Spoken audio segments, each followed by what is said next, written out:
Rick and Morty raises profound philosophical ideas amidst its hilarity. My objections to the self-destructive points follow.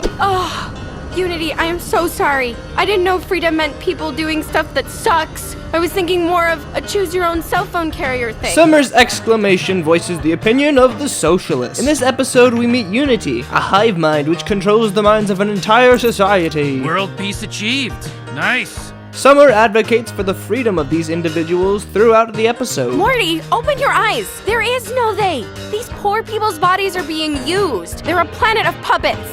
I can hear you. Unity objects by explaining the vile past acts of her enslaved. Thus, Unity determines these people would be better off if their actions were controlled by her. So, is freedom good or bad? Should society be controlled or allowed to make their own decision? The first issue with the socialist viewpoint is the question, good according to who? In the episode, Unity uses society to build a city, but is distracted by Rick and starts sleeping around so that she loses control of her life. Who says Unity knows what's good for people? Who says any government knows what's good for people? Secondly, throughout the history of humanity, we have examples of socialism and freedom. North Korea forces their people to observe Kim Jong-un as a god, and the people don't know it any other way, so he might as well be god. Their people are among the poorest in the world. Yunomi Park in her book details that electricity would be available for an hour a day, and one small bowl of rice was considered a good day of eating. The United States is the freest country in the history of the world. It's no coincidence that the United States is also the most prosperous country in history. Freedom is an objective good because every person is able to pursue happiness in their own lives, and the results speak for themselves. But what about people doing bad things with their freedom? To answer that, I'll leave you with a quote from everyone's favorite Jewish individual. The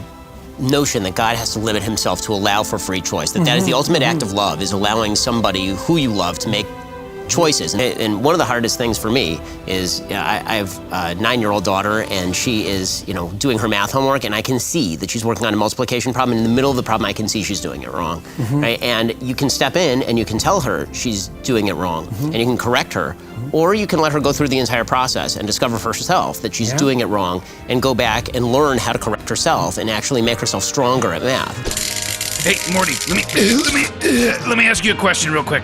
Does evil exist? And if so, can one detect and measure it?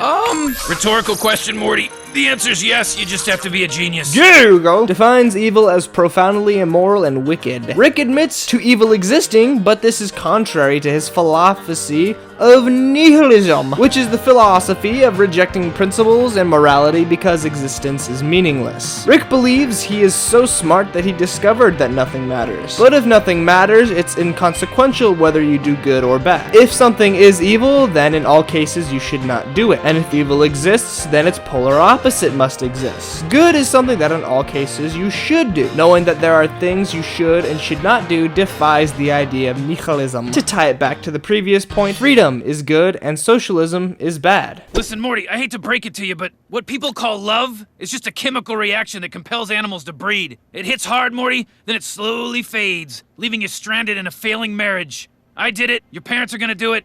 Break the cycle, Morty. Rise above. Focus on science. Completely untrue based on the obvious evidence. Humans feel love for many things. They can love a hometown, a favorite TV show, or their parents, and have no desire to have sex with any of the aforementioned. Do I really need to go more into depth? Love is beyond human explanation. It's the fifth dimension. Don't ever let the idea get into your head that the love you feel in your heart is some uncontrollable biological mechanism. Nobody exists on purpose. Nobody belongs anywhere. Everybody's gonna die.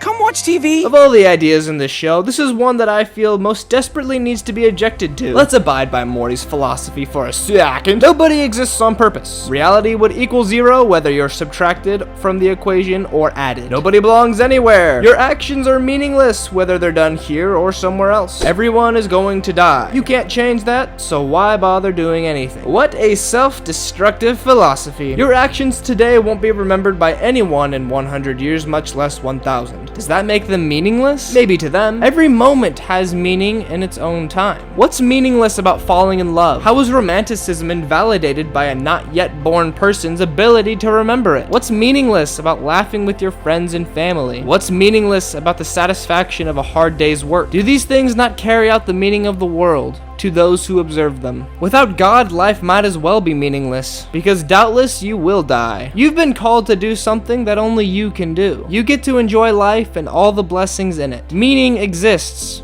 right now, and it always has. So, frig off.